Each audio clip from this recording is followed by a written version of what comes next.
ਸਰੀ ਦੇ ਗੁਰਦੁਆਰਾ ਸਾਹਿਬ ਵਿਖੇ ਸਿੱਖਾਂ ਵਿਚਾਲੇ ਆਪਸੀ ਮਤਭੇਦ ਦੀ ਘਟਨਾ ਤੇ ਦਲ ਖਾਲਸਾ ਨੇ ਰੱਖਿਆ ਆਪਣਾ ਪੱਖ। ਖਾਲਸਾ ਸਾਜਨਾ ਦਿਵਸ ਮੌਕੇ ਭਾਈ ਜੋਗਾ ਸਿੰਘ ਆਜ਼ਾਦ ਦੀ ਕਿਤਾਬ ਚੜ੍ਹਦੀ ਕਲਾ ਦੇ ਸੋਲੇ ਜਾਰੀ। ਜਥੇਦਾਰ ਸ਼੍ਰੀ ਅਕਾਲ ਤਖਤ ਸਾਹਿਬ ਨੇ ਪ੍ਰਚਾਰਕ ਰਣਜੀਤ ਸਿੰਘ ਢੱਡਰੀਆਂ ਵਾਲੇ ਨੂੰ ਆਪਣਾ ਪੱਖ ਰੱਖਣ ਦੀ ਦਿੱਤੀ ਸਲਾਹ। ਜਦੋਂ ਉਸ ਗੁਰੂ ਘਰ ਇਹੋ ਜਿਹੇ ਸਿੱਖਾਂ ਦੇ ਆਪਸੀ ਮਤਭੇਦ ਸਾਹਮਣੇ ਆਉਂਦੇ ਆ ਤੇ ਇਹ ਇੱਕ ਵਾਕਿਆ ਦੁੱਖ ਵਾਲੀ ਗੱਲ ਹੈ। ਦਲ ਖਾਲਸਾ ਦੇ ਉੱਤੇ ਇਹ ਮੰਨਦਾ ਹੈ ਕਿ ਇਹੋ ਜਿਹੀਆਂ ਘਟਨਾਵਾਂ ਆਪਸ ਵਿੱਚ ਸਾਡੀਆਂ ਨਹੀਂ ਵਾਪਰਨੀਆਂ ਚਾਹੀਦੀਆਂ। ਜੇ ਸਾਡੇ ਕੋਈ ਆਪਸੀ ਮਤਭੇਦ ਨੇ ਸਾਨੂੰ ਬੈਠ ਕੇ ਉਹ ਬੜੇ ਸ਼ਾਂਤਮਈ ਤਰੀਕੇ ਦੇ ਨਾਲ ਹੱਲ ਕਰ ਲੈਣੇ ਚਾਹੀਦੇ। ਪਿਛਲੇ ਦਿਨੀ ਕੈਨੇਡਾ ਦੇ ਗੁਰੂ ਨਾਨਕ ਸਿੰਘ ਗੁਰਦੁਆਰਾ ਸਾਹਿਬ ਸਰੀ ਵਿਖੇ ਸਿੱਖਾਂ ਵਿਚਾਲੇ ਆਪਸੀ ਮਤਭੇਦ ਦੀ ਘਟਨਾ ਵਾਪਰੀ ਸੀ, ਜਿਸ ਦੇ ਸਿੱਖ ਜਥੇਬੰਦੀ ਦਲ ਖਾਲਸਾ ਨੇ ਆਪਣਾ ਪੱਖ ਰੱਖਿਆ ਹੈ। ਦਲ ਖਾਲਸਾ ਦੇ ਆਗੂ ਭਾਈ ਪਰਮਜੀਤ ਸਿੰਘ ਮੰਡ ਨੇ ਇਸ ਘਟਨਾ ਨੂੰ ਮੰਦਭਾਗਾ ਦੱਸਿਆ ਹੈ। ਉਹਨਾਂ ਕਿਹਾ ਕਿ ਕਿਸੇ ਵੀ ਗੁਰੂ ਘਰ ਵਿੱਚ ਅਜਿਹੀ ਘਟਨਾ ਦਾ ਵਾਪਰਨਾ ਮਾੜੀ ਗੱਲ ਹੈ, ਖਾਸ ਕਰ ਉਸ ਗੁਰੂ ਘਰ ਵਿੱਚ ਜਿੱਥੋਂ ਦੇ ਮੁੱਖ ਸੇਵਾਦਾਰ ਭਾਈ ਹਰਦੀਪ ਸਿੰਘ ਨਿੱਜਰ ਨੂੰ ਭਾਰਤ ਸਟੇਟ ਵੱਲੋਂ ਕਤਲ ਕਰਵਾ ਦਿੱਤਾ ਗਿਆ ਸੀ। ਸਭ ਤੋਂ ਪਹਿਲੀ ਗੱਲ ਤੇ ਕਿ ਉਸ ਗੁਰੂ ਘਰ ਦੇ ਵਿੱਚ ਈਵਨ ਦੁਨੀਆ ਦਾ ਕੋਈ ਵੀ ਗੁਰੂ ਘਰ ਹੋਵੇ, ਉੱਥੇ ਇਹੋ ਜਿਹੀਆਂ ਘਟਨਾਵਾਂ ਵਾਪਰਨੀਆਂ, ਸਿੱਖਾਂ ਦਾ ਆਪਸੀ ਮਤਭੇਦ ਹੋਣੇ ਜਿਹੜੇ ਆ ਇੱਕ ਮਾੜੀ ਗੱਲ ਹੈ। ਔਰ ਇਹ ਉਸ ਤੋਂ ਵੀ ਜ਼ਿਆਦਾ ਮਾੜੀ ਗੱਲ ਹੈ ਕਿ ਇਹ ਉਸ ਗੁਰੂ ਘਰ ਦੇ ਵਿੱਚ ਆ ਜਿੱਥੇ ਦੇ ਮੁੱਖ ਸੇਵਾਦਾਰ ਨੂੰ ਪਿਛਲੇ ਸਾਲੀ ਇੰਡੀਅਨ ਸਟੇਟ ਵੱਲੋਂ ਨਿਸ਼ਾਨਾ ਬਣਾਇਆ ਗਿਆ। ਭਾਈ ਹਰਦੀਪ ਸਿੰਘ ਨਿੱਜਰ ਉਸ ਗੁਰੂ ਘਰ ਦੇ ਮੁੱਖ ਸੇਵਾਦਾਰ ਸੀ। ਔਰ ਜਦੋਂ ਉਸ ਗੁਰੂ ਘਰ ਇਹੋ ਜਿਹੇ ਸਿੱਖਾਂ ਦੇ ਆਪਸੀ ਮਤਭੇਦ ਸਾਹਮਣੇ ਆਉਂਦੇ ਆ ਤੇ ਇਹ ਇੱਕ ਵਾਕਿਆ ਦੁੱਖ ਵਾਲੀ ਗੱਲ ਹੈ। ਇਹ ਦਲ ਖਾਲਸਾ ਦੇ ਉੱਤੇ ਇਹ ਮੰਨਦਾ ਹੈ ਕਿ ਇਹੋ ਜਿਹੀਆਂ ਘਟਨਾਵਾਂ ਆਪਸ ਵਿੱਚ ਸਾਡੀਆਂ ਨਹੀਂ ਵਾਪਰਨੀਆਂ ਚਾਹੀਦੀਆਂ। ਜੇ ਸਾਡੇ ਕੋਈ ਆਪਸੀ ਮਤਭੇਦ ਨੇ ਸਾਨੂੰ ਬੈਠ ਕੇ ਉਹ ਬੜੇ ਸ਼ਾਂਤਮਈ ਤਰੀਕੇ ਦੇ ਨਾਲ ਹੱਲ ਕਰ ਲੈਣੇ ਚਾਹੀਦੇ। ਉਹਨਾਂ ਕਿਹਾ ਕਿ ਇਸ ਘਟਨਾ ਨਾਲ ਦਲ ਖਾਲਸਾ ਦਾ ਨਾਂ ਜੋੜਿਆ ਜਾ ਰਿਹਾ ਹੈ, ਪਰ ਅਸੀਂ ਸਪਸ਼ਟ ਕਰ ਦੇਣਾ ਚਾਹੁੰਦੇ ਹਾਂ ਕਿ ਦਲ ਖਾਲਸਾ ਨੇ ਨਾ ਅੱਜ ਦੇ ਸਮੇਂ ਅਤੇ ਨਾ ਹੀ ਇਤਿਹਾਸ ਵਿੱਚ ਅਜਿਹੀ ਕਿਸੇ ਘਟਨਾ ਨੂੰ ਹੁੰਗਾਰਾ ਦਿੱਤਾ ਹੈ। ਦਲ ਖਾਲਸਾ ਕਿਸੇ ਦਾ ਵਿਰੋਧੀ ਨਹੀਂ, ਵਿਚਾਰਕ ਮਤਭੇਦ ਹੋ ਸਕਦੇ ਹਨ, ਪਰ ਹਰੇਕ ਸਿੱਖ ਨੂੰ ਆਪਣੇ ਵਿਚਾਰ ਅਨੁਸਾਰ ਸੇਵਾ ਨਿਭਾਉਣ ਦਾ ਅਧਿਕਾਰ ਹੈ। ਅਸੀਂ ਚਾਹੁੰਦੇ ਹਾਂ ਕਿ ਅਸੀਂ ਸਾਰੇ ਇਕੱਠੇ ਹੋ ਕੇ ਸੰਘਰਸ਼ ਕਰੀਏ ਤੇ ਅਜਿਹੀਆਂ ਘਟਨਾਵਾਂ ਤੋਂ ਪੈਦਾ ਹੋਏ ਮਤਭੇਦਾਂ ਨੂੰ ਦੂਰ ਕਰਨ ਦਾ ਯਤਨ ਕਰੀਏ। ਪਰ ਉਸ ਸਾਰੀ ਘਟਨਾ ਦੇ ਵਿੱਚੋਂ ਜਿਹੜੀ ਇੱਕ ਗੱਲ ਸਾਹਮਣੇ ਆ ਰਹੀ ਵਾਰ-ਵਾਰ ਸੋਸ਼ਲ ਮੀਡੀਆ ਦੇ ਉੱਤੇ ਬੈਠੇ ਕੁਝ ਹੈਂਡਲਸ ਇਹ ਪ੍ਰਚਾਰ ਕਰ ਰਹੇ ਨੇ ਕਿ ਇਹਦੇ ਵਿੱਚ ਦਲ ਖਾਲਸਾ ਦਾ ਖਾਸ ਤੌਰ ਦੇ ਉੱਤੇ ਮੇਰਾ ਨਾਮ ਵਰਤ ਕੇ ਕਿ ਪਰਮਜੀਤ ਸਿੰਘ ਮੰਡ ਨੇ ਆਪਣੇ ਕੁਝ ਬੰਦਿਆਂ ਦੇ ਰਾਹੀਂ ਸ਼ਾਇਦ ਇਹ ਘਟਨਾ ਨੂੰ ਜਿਹੜਾ ਹੈ ਅੰਜਾਮ ਦਿੱਤਾ ਹੈ। ਸੋ ਇਹ ਸਰਾਸਰ ਗਲਤ ਗੱਲਾਂ ਨੇ, ਬੇਤੁਕੀਆਂ ਗੱਲਾਂ ਨੇ। ਦਲ ਖਾਲਸਾ ਕਿਸੇ ਵੀ ਐਸੀ ਚੀਜ਼ ਦੇ ਵਿੱਚ ਯਕੀਨ ਨਹੀਂ ਰੱਖਦਾ ਜਿੱਥੇ ਅਸੀਂ ਆਪਸੀ ਭਰਾਵਾਂ ਦੇ ਵਿੱਚ ਇੱਕ ਦੂਸਰੇ ਦੇ ਨਾਲ ਉਲਝਦੇ ਫਿਰੀਏ। ਸਾਡੇ ਡਿਫਰੈਂਸਿਸ ਹੋਣਾ ਇੱਕ ਵੱਖਰੀ ਗੱਲ ਹੈ, ਸਾਨੂੰ ਉਹ ਸਾਰੀਆਂ ਚੀਜ਼ਾਂ ਇੱਕ ਪਾਸੇ ਰੱਖ ਕੇ ਆਪਣੇ ਦੁਸ਼ਮਣ ਦੇ ਖਿਲਾਫ ਸਾਂਝਾ ਸੰਘਰਸ਼ ਕਰਨ ਦੇ ਲਈ ਅੱਗੇ ਵਧਣਾ ਚਾਹੀਦਾ। ਸੋ ਇਹੋ ਜਿਹੇ ਜਿਹੜੇ ਲੋਕ ਸਾਡਾ ਨਾਮ ਉੱਥੇ ਵਰਤ ਰਹੇ ਨੇ, ਉਹਨਾਂ ਨੂੰ ਇਹਨਾਂ ਚੀਜ਼ਾਂ ਤੋਂ ਗੁਰੇਜ਼ ਕਰਨਾ ਚਾਹੀਦਾ ਹੈ। ਅਸੀਂ ਇਹ ਸਾਫ਼ ਕਰ ਦੇਣਾ ਚਾਹੁੰਦੇ ਹਾਂ ਕਿ ਅਸੀਂ ਸਾਰਿਆਂ ਦੇ ਨਾਲ ਹਾਂ, ਅਸੀਂ ਕਿਸੇ ਦੇ ਵਿਰੋਧੀ ਨਹੀਂ ਗੇ। ਹਰ ਬੰਦਾ ਆਪਣੀ ਆਈਡੀਓਲੋਜੀ ਦੇ ਮੁਤਾਬਕ ਕੌਮ ਦੀ ਸੇਵਾ ਕਰਨ ਦਾ ਜਿਹੜਾ ਉਹ ਰਾਈਟ ਰੱਖਦਾ, ਉਹਦਾ ਹੱਕ ਹੈ ਔਰ ਉਸ ਨੂੰ ਆਪਣੇ ਅੱਗੇ ਵਧਣਾ ਚਾਹੀਦਾ। ਸੋ ਜਿਹੜੇ ਵੀ ਲੋਕ ਜਾਣੇ ਅਣਜਾਣੇ ਦੇ ਚਾਹੇ ਜਾਣਬੁੱਝ ਕੇ ਚਾਹੇ ਅਣਜਾਣਪੁਣੇ ਦੇ ਸਾਡਾ ਨਾਮ ਉਸ ਘਟਨਾ ਦੇ ਨਾਲ ਜੋੜ ਰਹੇ ਨੇ, ਸਾਡੀ ਉਹਨਾਂ ਨੂੰ ਅਪੀਲ ਹੈ ਕਿ ਇਹੋ ਜਿਹੇ ਕੰਮ ਜਿਹੜੇ ਨਾ ਕੀਤੇ ਜਾਣ। ਔਰ ਸੰਗਤ ਨੂੰ ਖਾਸ ਤੌਰ ਦੇ ਉੱਤੇ ਅਸੀਂ ਇਹ ਸਾਫ਼ ਕਰ ਦੇਣਾ ਚਾਹੁੰਦੇ ਹਾਂ ਕਿ ਦਲ ਖਾਲਸਾ ਇਹੋ ਜਿਹੀ ਕਿਸੇ ਵੀ ਚੀਜ਼ ਦੇ ਵਿੱਚ ਆਪਣੀ ਇਨਵੋਲਵਮੈਂਟ ਜਿਹੜੀ ਆ ਉਹ ਨਾ ਕਦੀ ਉਹਨੇ ਇਤਿਹਾਸ 'ਚ ਰੱਖੀ ਹੈ, ਨਾ ਅਸੀਂ ਕਦੇ ਇਨ ਫਿਊਚਰ ਰੱਖਾਂਗੇ। ਸੋ ਇਹੋ ਜਿਹੇ ਕੂੜ ਪ੍ਰਚਾਰ ਤੋਂ ਜਿਹੜਾ ਆ ਉਹ ਸੰਗਤ ਸੁਚੇਤ ਰਵੇ। ਸੋ ਅਸੀਂ ਆਸ ਕਰਦੇ ਹਾਂ ਕਿ ਆਉਣ ਵਾਲੇ ਦਿਨਾਂ ਦੇ ਵਿੱਚ ਇਸ ਆਪਸੀ ਮਤਭੇਦ ਨੂੰ ਮਿਟਾ ਕੇ ਉੱਥੇ ਦੀ ਸੰਗਤ ਇੱਕ ਸਾਂਝੇ ਫਰੰਟ ਦੇ ਉੱਤੇ ਇਕੱਠੇ ਹੋ ਕੇ ਉਸ ਗੁਰੂ ਘਰ ਦੀ ਸੇਵਾ ਸੰਭਾਲ ਜਿਹੜੀ ਆ ਉਹ ਕਰੇਗੀ ਔਰ ਆਪਣੇ ਸੰਘਰਸ਼ ਦੇ ਵਿੱਚ ਯੋਗਦਾਨ ਪਾਵੇਗੀ।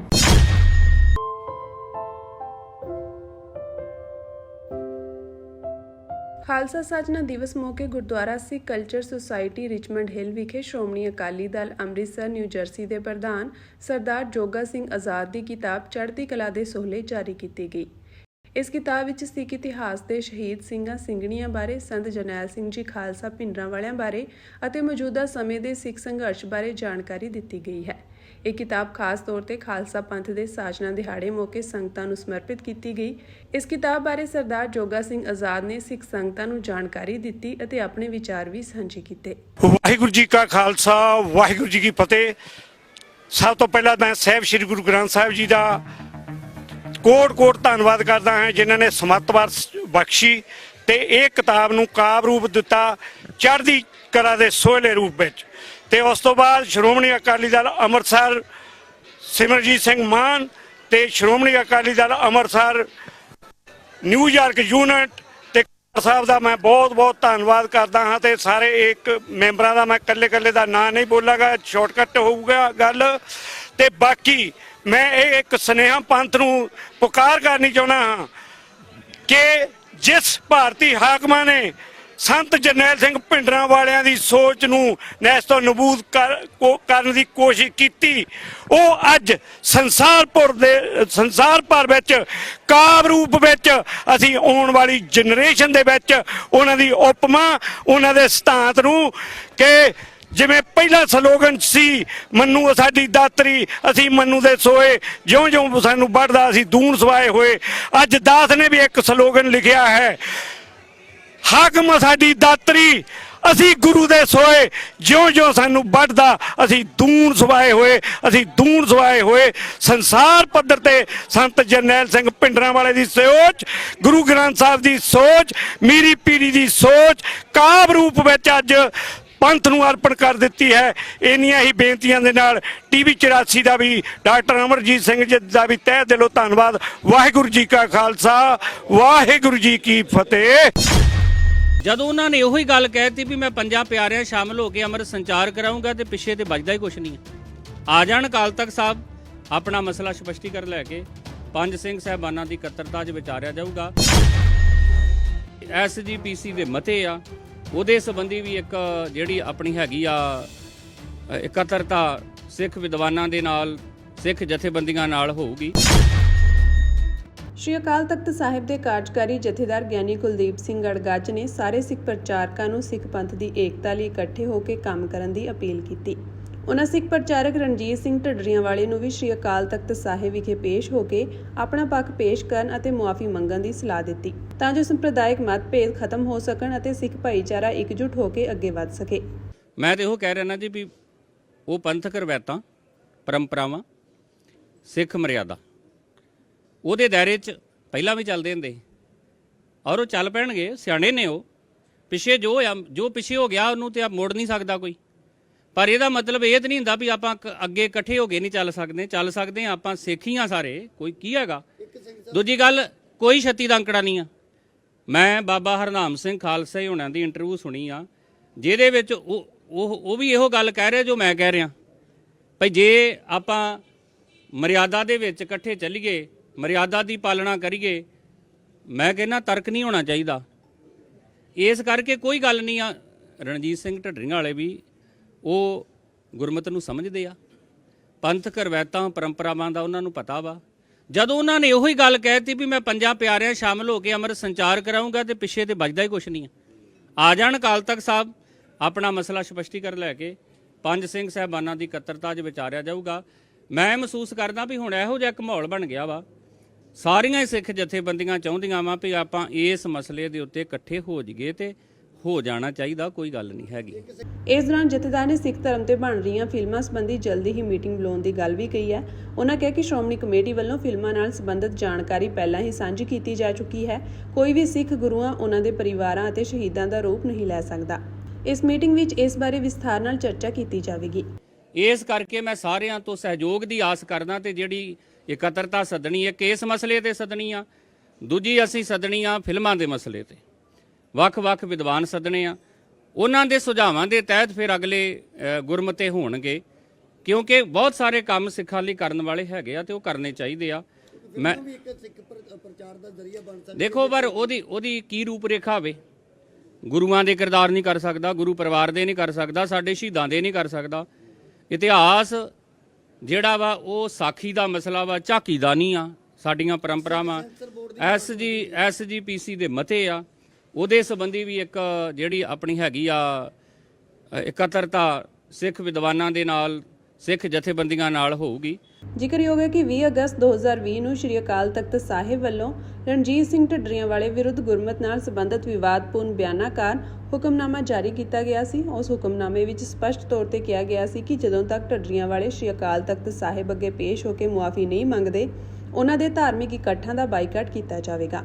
ਗੜਗੱਜ ਨੇ ਕਿਹਾ ਕਿ ਜੇਕਰ ਢੱਡਰੀਆਂ ਵਾਲੇ ਸ਼੍ਰੀ ਅਕਾਲ ਤਖਤ ਸਾਹਿਬ ਤੇ ਪੇਸ਼ ਹੁੰਦੇ ਹਨ ਤਾਂ ਉਹਨਾਂ ਦੇ ਵਿਚਾਰ ਵੀ ਸੁਣੇ ਜਾਣਗੇ ਅਤੇ ਪੰਥਕ ਮਸਲਿਆਂ ਦੇ ਹੱਲ ਵੱਲ ਠੋਸ ਕਦਮ ਚੁੱਕਿਆ ਜਾਵੇਗਾ। ਜਥੇਦਾਰ ਗਿਆਨੀ ਕੁਲਦੀਪ ਸਿੰਘ ਗੜਗੱਜ ਨੇ ਕਿਹਾ ਕਿ ਇਹ ਸਮੇਂ ਦੀ ਲੋੜ ਹੈ ਕਿ ਸਿੱਖ ਸੰਪਰਦਾਵਾਂ ਨੂੰ ਇਕਜੁੱਟ ਕੀਤਾ ਜਾਵੇ ਅਤੇ ਧਰਮ ਪਰਿਵਰਤਨ ਵਰਗੇ ਗੰਭੀਰ ਮੁੱਦਿਆਂ ਤੇ ਸਹਿਮਤੀ ਬਣਾ ਕੇ ਇੱਕ ਸਾਂਝੀ ਰਣਨੀਤੀ ਬਣਾਈ ਜਾਵੇ। ਉਨ੍ਹਾਂ ਇਹ ਵੀ ਐਲਾਨ ਕੀਤਾ ਕਿ ਜਲਦੀ ਹੀ ਸ਼੍ਰੀ ਅਕਾਲ ਤਖਤ ਸਾਹਿਬ ਵਿਖੇ ਇੱਕ ਵਿਸ਼ੇਸ਼ ਮੀਟਿੰਗ ਕੀਤੀ ਜਾਵੇਗੀ ਜਿਸ ਵਿੱਚ ਵੱਖ-ਵੱਖ ਸਿੱਖ ਸੰਪਰਦਾਵਾਂ ਦੇ ਨੁਮਾਇੰਦੇ ਸ਼ਾਮਿਲ ਹੋਣਗੇ ਤਾਂ ਜੋ ਸਿੱਖ ਭਾਈਚਾਰੇ ਨੂੰ ਦਰਪੇਸ਼ ਚੁਣੌਤੀਆਂ ਦਾ ਮਿਲ ਕੇ ਮੁਕਾਬਲਾ ਕੀਤਾ ਜਾ ਸਕੇ। ਪ੍ਰਚਾਰ ਦੇ ਲਹਿਰ ਦੇ ਤਹਿਤ ਮੈਂ ਚਾਹੁੰਦਾ ਵਾਂ ਭਾਵੇਂ ਬਾਬਾ ਦਲੇਰ ਸਿੰਘ ਖੇੜੀ ਵਾਲੇ ਆ, ਇੱਧਰ ਡਾਕਟਰ ਸ਼ਿਵ ਸਿੰਘ ਹੋਣੀ ਆ, ਹੋਰ ਵੀ ਬੜੇ ਪ੍ਰਚਾਰਕ ਹੈਗੇ ਨੇ ਨਾਮੀ, ਉਹ ਸਾਰੇ ਦੇ ਸਾਰੇ ਜਿਹੜੇ ਰੋਜ਼ ਹੀ ਬੋਲਦੇ ਆ, ਉਹ ਆਪਾਂ ਇਕੱਠੇ ਹੋ ਕੇ ਧਰਮ ਪ੍ਰਚਾਰ ਦੀ ਲਹਿਰ ਦੇ ਵਿੱਚ ਸਹਿਯੋਗ ਕਰੀਏ। ਇਸ ਕਰਕੇ ਮੈਂ ਸਾਰਿਆਂ ਤੋਂ ਸਹਿਯੋਗ ਦੀ ਆਸ ਕਰਦਾ ਤੇ ਜਿਹੜੀ ਇਕੱਤਰਤਾ ਸੱਦਣੀ ਹੈ ਕਿਸ ਮਸਲੇ ਤੇ ਸੱਦਣੀ ਆ, ਵੱਖ-ਵੱਖ ਵਿਦਵਾਨ ਸੱਦਣੇ ਆ, ਉਹਨਾਂ ਦੇ ਸੁਝਾਵਾਂ ਦੇ ਤਹਿਤ ਫਿਰ ਅਗਲੇ ਗੁਰਮਤੇ ਹੋਣਗੇ, ਕਿਉਂਕਿ ਬਹੁਤ ਸਾਰੇ ਕੰਮ ਸਿੱਖਾਂ ਲਈ ਕਰਨ ਵਾਲੇ ਹੈਗੇ ਆ ਤੇ ਉਹ ਕਰਨੇ ਚਾਹੀਦੇ ਆ। ਜਿਹੜਾ ਵਾ ਉਹ ਸਾਖੀ ਦਾ ਮਸਲਾ ਵਾ, ਝਾਕੀ ਦਾ ਨਹੀਂ ਆ। ਸਾਡੀਆਂ ਪਰੰਪਰਾਵਾਂ SGPC ਦੇ ਮਤੇ ਆ, ਉਹਦੇ ਸੰਬੰਧੀ ਵੀ ਇੱਕ ਜਿਹੜੀ ਆਪਣੀ ਹੈਗੀ ਆ ਇਕੱਤਰਤਾ ਸਿੱਖ ਵਿਦਵਾਨਾਂ ਦੇ ਨਾਲ, ਸਿੱਖ ਜਥੇਬੰਦੀਆਂ ਨਾਲ ਹੋਊਗੀ। ਅਮਰੀਕਾ ਨਾਲ ਭਾਰਤ ਉਹਨਾਂ ਦੇ ਦਬਾਅ 'ਚ ਆ ਕੇ ਖੇਤੀ ਸੈਕਟਰ ਦੇ ਵਿਰੁੱਧ ਸਮਝੌਤੇ ਕਰਨ ਜਾ ਰਿਹਾ ਵਾ, ਜਿਹਦਾ ਅਸੀਂ ਵਿਰੋਧ ਕਰਨ ਦਾ ਫੈਸਲਾ ਕੀਤਾ। ਦੇਸ਼ ਪੱਧਰ ਤੇ 23 ਤੇ 24 ਅਪ੍ਰੈਲ ਨੂੰ ਮੋਦੀ ਜੀ ਦੀਆਂ ਤੇ ਜਿਹੜੇ JD ਵੈਂਸ ਨੇ ਅਮਰੀਕਾ ਦੇ ਉਪ ਰਾਸ਼ਟਰਪਤੀ, ਉਹਨਾਂ ਦੀਆਂ ਅਰਥੀਆਂ ਫੂਕੀਆਂ ਜਾਣਗੀਆਂ। ਅਮਰੀਕੀ ਉਪ ਰਾਸ਼ਟਰਪਤੀ JD ਵੈਂਸ ਤੇ ਉਹਨਾਂ ਦੀ ਭਾਰਤੀ ਮੂਲ ਦੀ ਪਤਨੀ ਊਸ਼ਾ ਆਪਣੇ 3 ਬੱਚਿਆਂ ਨਾਲ ਭਾਰਤ ਦੀ 4 ਰੋਜ਼ਾ ਫੇਰੀ ਲਈ ਨਵੀਂ ਦਿੱਲੀ ਪਹੁੰਚ ਗਏ ਹਨ। ਅਮਰੀਕੀ ਜਹਾਜ਼ ਇੱਥੇ ਪਾਲਮ 에ਅਰਬੇਸ ਉੱਤੇ ਉਤਰਿਆ। ਕੇਂਦਰੀ ਮੰਤਰੀ ਅਸ਼ਵਨੀ ਵੈਸ਼ਨਵ ਨੇ ਹਵਾਈ ਅੱਡੇ ਤੇ ਵੈਂਸ ਪਰਿਵਾਰ ਦਾ ਰੈੱਡ ਕਾਰਪਟ ਸਵਾਗਤ ਕੀਤਾ। ਹਵਾਈ ਅੱਡੇ ਤੇ ਅਮਰੀਕੀ ਉਪ ਰਾਸ਼ਟਰਪਤੀ ਨੂੰ ਗਾਰਡ ਆਫ ਆਨਰ ਵੀ ਦਿੱਤਾ ਗਿਆ। ਉਂਝ ਵੈਂਸ ਜੋੜੇ ਦੀ ਆਮਦ ਤੋਂ ਪਹਿਲਾਂ ਇਹਤਿਆਤ ਵਜੋਂ ਪੂਰੀ ਦਿੱਲੀ ਵਿੱਚ ਸੁਰੱਖਿਆ ਵਧਾ ਦਿੱਤੀ ਗਈ ਹੈ। ਵੈਂਸ ਦੰਪਤੀ ਆਪਣੇ 3 ਬੱਚਿਆਂ ਇਵਾਨ, ਵਿਵੇਕ ਤੇ ਮੀਰਾਬੇਲ ਨਾਲ ਸਵੇਰੇ 10 ਵਜੇ ਦੇ ਕਰੀਬ ਪਾਲਮ 에ਅਰਬੇਸ ਤੇ ਪਹੁੰਚੇ। ਦੂਜੇ ਪਾਸੇ ਪੰਜਾਬ ਦੀਆਂ ਕਿਸਾਨ ਜਥੇਬੰਦੀਆਂ ਨੇ JD ਖਿਲਾਫ ਪ੍ਰਦਰਸ਼ਨ ਮੁਜ਼ਾਹਰੇ ਕਰਨ ਦਾ ਐਲਾਨ ਕਰ ਦਿੱਤਾ ਹੈ।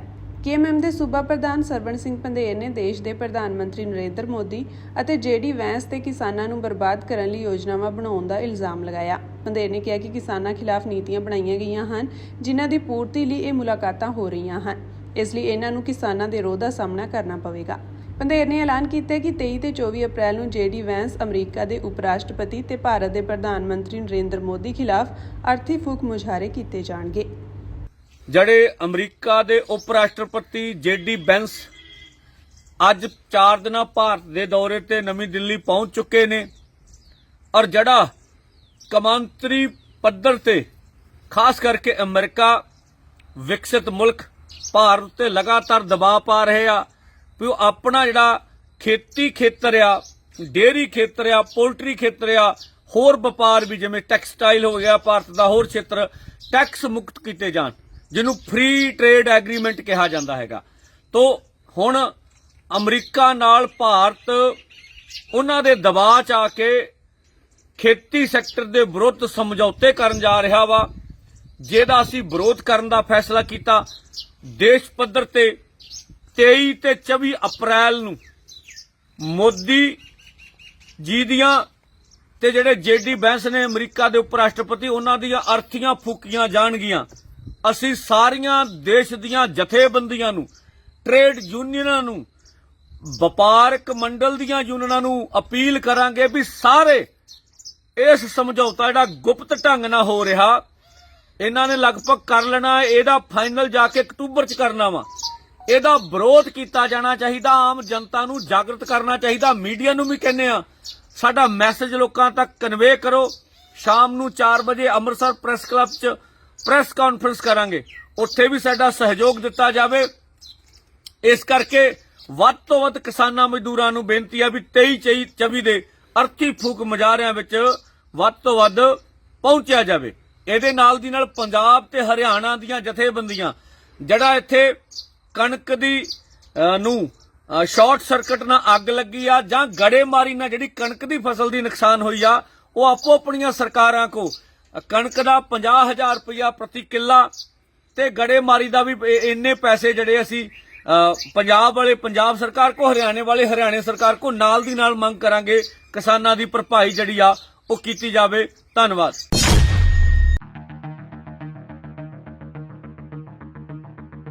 ਇਜ਼ਰਾਈਲ ਦੇ ਪ੍ਰਧਾਨ ਮੰਤਰੀ ਬੈਂਜਾਮਿਨ ਨੇਤਨਯਾਹੂ ਨੇ ਕਿਹਾ ਕਿ ਇਜ਼ਰਾਈਲ ਕੋਲ ਗਾਜ਼ਾ ਵਿੱਚ ਜੰਗ ਜਾਰੀ ਰੱਖਣ ਤੋਂ ਇਲਾਵਾ ਹੋਰ ਕੋਈ ਬਦਲ ਨਹੀਂ ਹੈ ਤੇ ਉਹ ਹਮਾਸ ਨੂੰ ਖਤਮ ਕਰਨ, ਬੰਦੀਆਂ ਨੂੰ ਮੁਕਤ ਕਰਾਉਣ ਅਤੇ ਇਹ ਯਕੀਨੀ ਬਣਾਉਣ ਤੋਂ ਪਹਿਲਾਂ ਜੰਗ ਖਤਮ ਨਹੀਂ ਕਰੇਗਾ ਕਿ ਇਹ ਖੇਤਰ ਇਜ਼ਰਾਈਲ ਲਈ ਖਤਰਾ ਪੈਦਾ ਨਹੀਂ ਕਰੇਗਾ। ਨੇਤਨਯਾਹੂ ਨੇ ਇਹ ਵੀ ਦੁਹਰਾਇਆ ਕਿ ਉਹ ਯਕੀਨੀ ਬਣਾਉਣਗੇ ਕਿ ਈਰਾਨ ਕਦੇ ਵੀ ਪਰਮਾਣੂ ਹਥਿਆਰ ਹਾਸਲ ਨਾ ਕਰ ਸਕੇ। ਨੇਤਨਯਾਹੂ ਤੇ ਜੰਗ ਖਤਮ ਕਰਨ ਅਤੇ ਬੰਦੀਆਂ ਨੂੰ ਰਿਹਾ ਕਰਨ ਦਾ ਦਬਾਅ ਨਾ ਸਿਰਫ ਬੰਦੀਆਂ ਦੇ ਪਰਿਵਾਰਾਂ ਅਤੇ ਉਹਨਾਂ ਦੇ ਸਮਰਥਕਾਂ ਵੱਲੋਂ ਹੈ, ਬਲਕਿ ਸੇਵਾ ਮੁਕਤ ਸੈਨਿਕ ਵੀ ਇਜ਼ਰਾਈਲ ਵੱਲੋਂ ਜੰਗਬੰਦੀ ਦੀ ਉਲੰਘਣਾ ਕੀਤੇ ਜਾਣ ਅਤੇ ਜੰਗ ਜਾਰੀ ਰੱਖਣ ਤੇ ਸਵਾਲ ਉਠਾ ਰਹੇ ਹਨ। ਨੇਤਨਯਾਹੂ ਨੇ ਬਿਆਨ ਜਾਰੀ ਕਰਕੇ ਕਿਹਾ ਕਿ ਹਮਾਸ ਨੇ ਜੰਗਬੰਦੀ ਜਾਰੀ ਰੱਖਣ ਲਈ ਅਤੇ ਬੰਦੀਆਂ ਨੂੰ ਰਿਹਾ ਕਰਨ ਸੰਬੰਧੀ ਇਜ਼ਰਾਈਲ ਦੀ ਨਵੀਂ ਤਜਵੀਜ਼ ਨੂੰ ਨਾਮਨਜ਼ੂਰ ਕਰ ਦਿੱਤਾ ਹੈ। ਗਾਜ਼ਾ ਦੇ ਸਿਹਤ ਮੰਤਰਾਲੇ ਨੇ ਸ਼ਨੀਚਰਵਾਰ ਨੂੰ ਦੱਸਿਆ ਕਿ 48 ਘੰਟਿਆਂ ਵਿੱਚ ਇਜ਼ਰਾਈਲੀ ਹਮਲਿਆਂ ਵਿੱਚ 90 ਤੋਂ ਜ਼ਿਆਦਾ ਲੋਕ ਮਾਰੇ ਜਾਣ ਤੋਂ ਬਾਅਦ ਨੇਤਨਯਾਹੂ ਨੇ ਗੱਲ ਕਹੀ। ਇਜ਼ਰਾਈਲੀ ਸੈਨਿਕ ਹਮਾਸ ਦੇ ਬੰਦੀਆਂ ਨੂੰ ਰਿਹਾ ਕਰਨ ਅਤੇ ਹਥਿਆਰ ਸੁੱਟਣ ਦਾ ਦਬਾਅ ਪਾਉਣ ਲਈ ਹਮਲੇ ਤੇਜ਼ ਕਰ ਰਹੇ ਹਨ। ਹਸਪਤਾਲ ਦੇ ਅਮਲੇ ਮੁਤਾਬਕ ਰਾਤ ਭਰ ਹੋਏ ਹਮਲੇ ਵਿੱਚ ਮਾਰੇ ਗਏ 15 ਵਿਅਕਤੀਆਂ ਵਿੱਚ ਬੱਚੇ ਤੇ ਔਰਤਾਂ ਵੀ ਸ਼ਾਮਿਲ ਸਨ। ਉਨ੍ਹਾਂ ਦੱਸਿਆ ਕਿ ਦੱਖਣੀ ਸ਼ਹਿਰ ਖਾਨ ਯੂਨਸ ਵਿੱਚ ਘੱਟੋ-ਘੱਟ 11 ਵਿਅਕਤੀ ਮਾਰੇ ਗਏ। ਇਹਨਾਂ ਵਿੱਚੋਂ ਜ਼ਿਆਦਾਤਰ ਲੋਕ ਮੁਵਾਸੀ ਖੇਤਰ ਵਿੱਚ ਬੇਘਰ ਹੋਏ ਲੋਕਾਂ ਲਈ ਤੰਬੂਆਂ ਨਾਲ ਬਣਾਏ ਵੱਡੇ ਕੈਂਪਾਂ ਵਿੱਚ ਰਹਿ ਰਹੇ ਸਨ। ਉਧਰ ਇਜ਼ਰਾਈਲੀ ਫੌਜ ਨੇ ਬਿਆਨ ਜਾਰੀ ਕਰਕੇ ਕਿਹਾ ਕਿ ਉਸ ਨੇ ਹਫ਼ਤੇ ਦੇ ਅਖੀਰ ਵਿੱਚ 40 ਤੋਂ ਵੱਧ ਕੱਟੜਪੰਥੀਆਂ ਨੂੰ ਮਾਰ ਦਿੱਤਾ ਹੈ।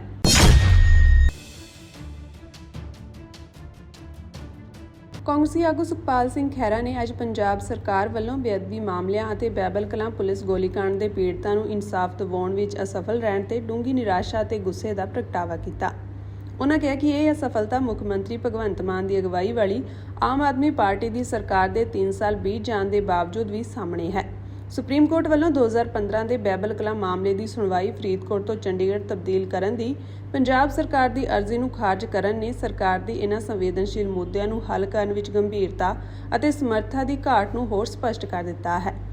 ਬਹਿਬਲ ਕਲਾਂ ਘਟਨਾ 14 ਅਕਤੂਬਰ 2015 ਨੂੰ ਵਾਪਰੀ ਸੀ, ਜਦੋਂ ਫਰੀਦਕੋਟ ਜ਼ਿਲ੍ਹੇ ਦੇ ਬਰਗਾੜੀ ਵਿਖੇ ਸ੍ਰੀ ਗੁਰੂ ਗ੍ਰੰਥ ਸਾਹਿਬ ਜੀ ਦੀ ਬੇਅਦਬੀ ਦੇ ਵਿਰੋਧ ਵਿੱਚ ਰੋਸ ਪ੍ਰਦਰਸ਼ਨ ਕਰ ਰਹੇ 2 ਪ੍ਰਦਰਸ਼ਨਕਾਰੀਆਂ ਦੀ ਦੁਖਦਾਈ ਮੌਤ ਹੋ ਗਈ ਸੀ।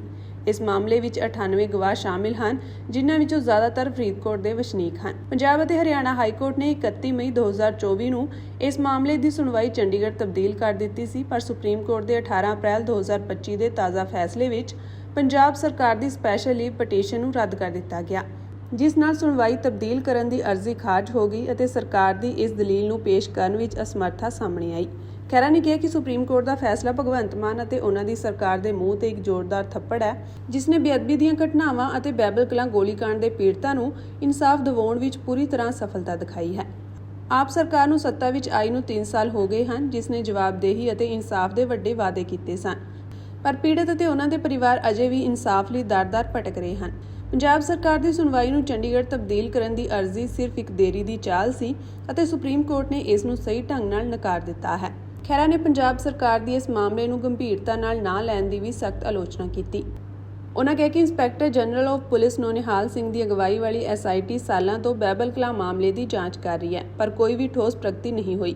ਪੰਜਾਬ ਸਰਕਾਰ ਨੇ SP ਸੰਦੀਪ ਕੁਮਾਰ ਵਡੇਰਾ ਨੂੰ ਫਰੀਦਕੋਟ ਵਿੱਚ ਤਾਇਨਾਤ ਕੀਤਾ ਸੀ, ਪਰ IG ਨੋਨਿਹਾਲ ਸਿੰਘ ਨੇ ਖੁਦ ਮੰਨਿਆ ਕਿ ਵਡੇਰਾ ਜਾਂਚ ਲਈ ਫਰੀਦਕੋਟ ਵਿੱਚ ਮੌਜੂਦ ਨਹੀਂ ਸੀ। ਇਹ ਸਰਕਾਰੀ ਮਸ਼ੀਨਰੀ ਦੀ ਪੂਰੀ ਤਰ੍ਹਾਂ ਉਦਾਸੀਨਤਾ ਅਤੇ ਤਾਲਮੇਲ ਦੀ ਘਾਟ ਨੂੰ ਦਰਸਾਉਂਦਾ ਹੈ। ਉਨ੍ਹਾਂ ਕਿਹਾ ਕਿ ਬਹਿਬਲ ਕਲਾਂ ਮਾਮਲਾ ਜੋ 21 ਅਕਤੂਬਰ 2015 ਨੂੰ ਫਰੀਦਕੋਟ ਦੇ ਬਜਾਖਾਨਾ ਪੁਲਿਸ ਸਟੇਸ਼ਨ ਵਿੱਚ ਦਰਜ ਕੀਤਾ ਗਿਆ ਸੀ, ਉਸ ਨੇ ਲਗਭਗ ਇੱਕ ਦਹਾਕੇ ਦੇ ਬਾਵਜੂਦ ਬਹੁਤ ਘੱਟ ਪ੍ਰਗਤੀ ਦਿਖਾਈ ਹੈ। ਖਹਿਰਾ ਨੇ ਜ਼ੋਰ ਦੇ ਕੇ ਕਿਹਾ ਕਿ ਪੀੜਤ ਪਰਿਵਾਰ, ਜਿਨ੍ਹਾਂ ਵਿੱਚ ਪੀੜਤ ਗੁਰਜੀਤ ਸਿੰਘ ਦੇ ਪਿਤਾ ਸਾਧੂ ਸਿੰਘ ਸ਼ਾਮਿਲ ਹਨ, ਨਿਰਾਸ਼ਾ ਵਿੱਚ ਡੁੱਬੇ ਹੋਏ ਹਨ ਅਤੇ ਉਹਨਾਂ ਨੂੰ ਇਨਸਾਫ ਦੀ ਕੋਈ ਉਮੀਦ ਨਹੀਂ ਦਿਖ ਰਹੀ।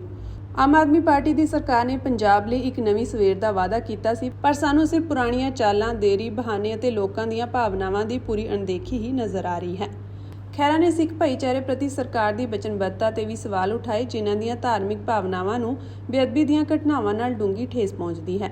ਉਨ੍ਹਾਂ ਕਿਹਾ ਕਿ ਭਗਵੰਤ ਮਾਨ ਅਤੇ ਉਹਨਾਂ ਦੀ ਸਰਕਾਰ ਸਿੱਖ ਭਾਈਚਾਰੇ ਦੇ ਦਰਦ ਨੂੰ ਸਮਝਣ ਵਿੱਚ ਅਸਫਲ ਰਹੇ ਹਨ। ਬੇਅਦਬੀ ਮਾਮਲੇ ਤੇ ਬਹਿਬਲ ਕਲਾਂ ਗੋਲੀकांड ਸਿਰਫ ਕਾਨੂੰਨੀ ਮਾਮਲੇ ਨਹੀਂ ਹਨ, ਇਹ ਵਿਸ਼ਵਾਸ, ਇਨਸਾਫ ਅਤੇ ਪੰਜਾਬ ਦੀ ਸ਼ਾਨ ਦੇ ਮਾਮਲੇ ਹਨ। ਨਿਰਣਾਇਕ ਕਾਰਵਾਈ ਕਰਨ ਵਿੱਚ ਸਫਲ ਰਹਿ ਕੇ ਭਗਵੰਤ ਮਾਨ ਨੇ ਉਹਨਾਂ ਲੋਕਾਂ ਦਾ ਭਰੋਸਾ ਤੋੜਿਆ ਹੈ, ਜਿਨ੍ਹਾਂ ਨੇ ਬਦਲਾਅ ਲਈ ਵੋਟ ਪਾਈ ਸੀ। ਤੁਰੰਤ ਕਾਰਵਾਈ ਦੀ ਮੰਗ ਕਰਦੇ ਹੋਏ ਖਹਿਰਾ ਨੇ ਮੁੱਖ ਮੰਤਰੀ ਭਗਵੰਤ ਮਾਨ ਨੂੰ ਪੀੜਤ ਪਰਿਵਾਰਾਂ ਅਤੇ ਪੰਜਾਬ ਦੇ ਲੋਕਾਂ ਤੋਂ ਸਰਕਾਰ ਦੀ ਅਸਫਲਤਾ ਲਈ ਜਨਤਕ ਮੁਆਫੀ ਮੰਗਣ ਦੀ ਮੰਗ ਕੀਤੀ।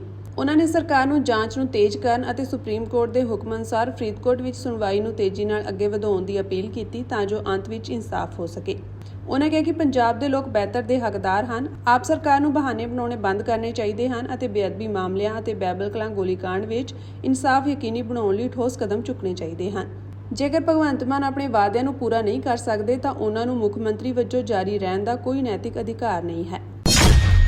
ਡੀਸੀ ਅੰਮ੍ਰਿਤਸਰ ਦੇ ਕਹਿਣ ਤੇ ਜਿਹੜੀ ਇਹ ਐਨਐਸਏ 1 ਸਾਲ ਲਈ ਹੋਰ ਵਧਾ ਦਿੱਤੀ ਗਈ ਆ, ਜਿਸ ਦੀ ਅਸੀਂ ਡਟ ਕੇ ਨਿੰਦਾ ਕਰਦੇ ਹਾਂ। ਇਹ ਅਸੀਂ ਸਮਝਦੇ ਹਾਂ ਕਿ ਸਿੱਖਾਂ ਦੇ ਉੱਤੇ ਇੱਕ ਵੱਡਾ ਹਮਲਾ ਵੀ ਹੈ। ਸ਼੍ਰੋਮਣੀ ਗੁਰਦੁਆਰਾ ਪ੍ਰਬੰਧਕ ਕਮੇਟੀ ਦੇ ਪ੍ਰਧਾਨ ਐਡਵੋਕੇਟ ਹਰਜਿੰਦਰ ਸਿੰਘ ਧਾਮੀ ਨੇ ਅਸਾਮ ਦੀ ਡਿਬਰੂਗੜ੍ਹ ਜੇਲ੍ਹ ਵਿੱਚ ਨਜ਼ਰਬੰਦ ਭਾਈ ਅੰਮ੍ਰਿਤਪਾਲ ਸਿੰਘ ਤੇ ਲਗਾਏ ਗਏ ਨੈਸ਼ਨਲ ਸੁਰੱਖਿਆ ਐਕਟ ਦੀ ਮਿਆਦ ਵਿੱਚ ਸਰਕਾਰ ਵੱਲੋਂ 1 ਸਾਲ ਦਾ ਹੋਰ ਵਾਧਾ ਕਰਨ ਦੀ ਸਖਤ ਸ਼ਬਦਾਂ ਵਿੱਚ ਨਿੰਦਾ ਕਰਦਿਆਂ ਇਸ ਨੂੰ ਤੁਰੰਤ ਹਟਾਉਣ ਲਈ ਕਿਹਾ ਹੈ। ਐਡਵੋਕੇਟ ਧਾਮੀ ਨੇ ਕਿਹਾ ਕਿ ਸਰਕਾਰ ਦਾ ਇਹ ਕਦਮ ਉਸ ਨੂੰ ਅਦਾਲਤੀ ਪ੍ਰਕਿਰਿਆ ਤੋਂ ਦੂਰ ਰੱਖ ਕੇ ਮਨੁੱਖੀ ਅਧਿਕਾਰਾਂ ਦੀ ਸਿੱਧੀ ਉਲੰਘਣਾ ਹੈ। ਉਹਨਾਂ ਕਿਹਾ ਕਿ ਭਾਈ ਅੰਮ੍ਰਿਤਪਾਲ ਸਿੰਘ ਨੇ ਕੋਈ ਅਜਿਹਾ ਗੁਨਾਹ ਨਹੀਂ ਕੀਤਾ ਕਿ ਉਹਨਾਂ ਨੂੰ ਦੇਸ਼ ਵਿਰੋਧੀ ਗਰਦਾਨ ਕੇ ਸੂਬੇ ਤੋਂ ਬਾਹਰ ਹਜ਼ਾਰਾਂ ਕਿਲੋਮੀਟਰ ਦੂਰ ਜੇਲ੍ਹ ਵਿੱਚ ਬੰਦ ਰੱਖਿਆ ਜਾਵੇ।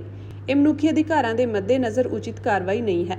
ਉਹਨਾਂ ਪੰਜਾਬ ਸਰਕਾਰ ਨੂੰ ਕਿਹਾ ਕਿ ਡਿਬਰੂਗੜ੍ਹ ਜੇਲ੍ਹ ਵਿੱਚ ਬੰਦ ਭਾਈ ਅੰਮ੍ਰਿਤਪਾਲ ਸਿੰਘ ਤੇ ਲਗਾਈ ਗਈ ਐਨਐਸਏ ਤੁਰੰਤ ਖਤਮ ਕੀਤੀ ਜਾਵੇ ਅਤੇ ਉਹਨਾਂ ਨੂੰ ਨਿਰਪੱਖ ਅਦਾਲਤੀ ਪ੍ਰਕਿਰਿਆ ਦਾ ਮੌਕਾ ਦਿੱਤਾ ਜਾਵੇ।